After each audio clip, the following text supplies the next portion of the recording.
তো সেদিন চলে গেছিলাম আমি হাতিবাগানে। যদিও আমি সব শপিং অনলাইন থেকেই করেছি, কিন্তু লাস্ট মোমেন্ট কিছু শপিং করার ছিল, যার জন্য আমি চলে গেছিলাম। তো আমি এখানে একা ছিলাম না, আমার সাথে আমার এক দিদি ছিল আর তার এক ফ্রেন্ড ছিল। তো ফার্স্টেই আমরা এখানে চলে গেলাম একটা জুয়েলারির দোকানে। এখানে খুব সুন্দর সুন্দর ফিঙ্গারিং ছিল অক্সিডাইজের। 40 টাকা, 50 টাকা, 60 টাকা, বিভিন্ন রকম দাম। বাট আমার এখানে খুব একটা কিছু পছন্দ হয়নি, মানে পছন্দ হচ্ছিল কিন্তু আমার হাতে ভালো লাগছিল না।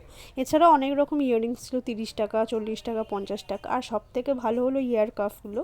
এগুলোতে এবারে ভরে ভরে হাতিবাগানে বেরিয়েছে।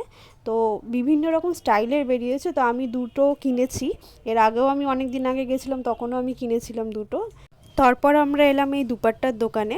এখানে দুপাট্টা, লেগিংস সব কিছুই পাওয়া যায়। তো এখান থেকে মেবি ওই দিদিটা দুপাট্টা বা লেগিংস কিছু একটা নিয়েছিল, আমার ঠিক খেয়াল পড়ছে না।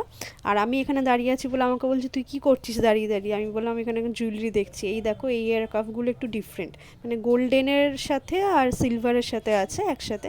তো এটাও ভালো লাগছিলো, বাট আমি নিইনি। তারপরে আমরা এসেছিলাম এই দোকানটা। এই দোকানে ব্লাউজ পিস, কুর্তির পিস পাওয়া যায়। সব থেকে একটা ইন্টারেস্টিং জিনিস, এই সুন্দর সুতোর কাজ করা কুর্তিগুলো। এগুলো আমি দাম জিজ্ঞাসা করলাম, তো আমাকে বলেছিল 400 করে। তো ইন ফিউচার কখনো গেলে আমি ট্রাই করবো না এবার। তারপর আবারও আমরা জুয়েলারির দোকানে এলাম। এখানে প্রচুর প্রচুর জুয়েলারি ছিল।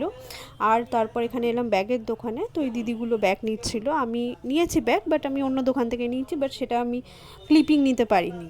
তো এইভাবেই ঘুরে ঘুরে আমাদের সমস্ত শপিং ডান।